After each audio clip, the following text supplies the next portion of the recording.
Okay, today is a great day for me because today I get to finally complete my Gearwrench socket set. So I've already had these shallow sockets, now I got these deep well sockets. This is an 11-piece SAE set, and this is the 1" and 15/16 pair. Now this set is perfectly capable of doing all the work that you need. You do not need these two sockets. The only reason I got these is because this is the organizer that I'm using and I don't want to leave two holes empty. You definitely do not need a 1" 3/8 drive socket. Anything you're going to be using in this size, you should probably go up to a 1/2" size drive. But like I said, I'm OCD, so this is what I'm doing. Now the one thing that I did notice that I really like about this set, because this came as a pair, and I was a little worried because they looked like they were off color and they were different styles, but these are actually the exact same style. You can even see the rings on the top. They are exactly the same as the rings in this set. So this is going to be a perfectly matched set of sockets. Now I got nothing against using rails like this, so I mean if I wanted to I could just take this thing, throw it in my toolbox and I'd be done. But these things are just so much better. This is just the way that I wanted to go. So I can't say they did pull off.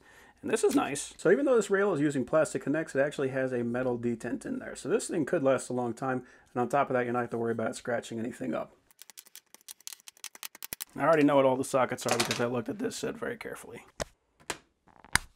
So there we go. That is a beautiful thing. Now you might notice that these are deep well sockets, but they have that shallow hex. I love that because what that means is I can put a nut on this thing, and the way that I'm going to be using these most of the time, the way that you should use a 3/8 drive socket like this, is you're going to put the nut on and then you're going to use that to help line it up, because you might find yourself needing to put this inside of an area where you need to have this extra depth, but you also need that stud to be able to go all the way through. So this is going to allow you to put that nut on without the nut dropping all the way to the bottom and then never being able to get that thing on properly. So I love seeing that. That is the only style of socket that I want. We can also see that those corners are drilled out, so this is going to be doing off-corner loading, which is great because that means it's going to get a much better bite. This is also 6-point, which is the only style of socket that I prefer using. I do have some 12 points, but I only use them occasionally, mostly if I lose one of my 6-point sockets. 6-point sockets are just better. They're stronger because they got more material. You have to worry about them flexing. You have to worry about them rounding off bolts. They are all well labeled. It says 3/4 inch Gearwrench, and it has the item number. So if you want to take this and you want to get the exact same socket, everything down to the details, then you can use that number to find that. 3/8 drive, so you should probably not be using these to take off your lugs, although you could if you really needed to. These are mostly for basic tasks, especially if we're going to have tight clearances, or maybe if you just don't want to wear your arms out trying to swing a 1/2" drive over and over. I love 3/8 sockets. But yeah, this is a fantastic set, and I am very happy to have it. Again, this set right up to the 7/8, this is one set, and then this is an independent set. You do not need these with this set. The only thing where you're doing a 1" socket on, you're probably going to want to use a 1/2" drive anyway.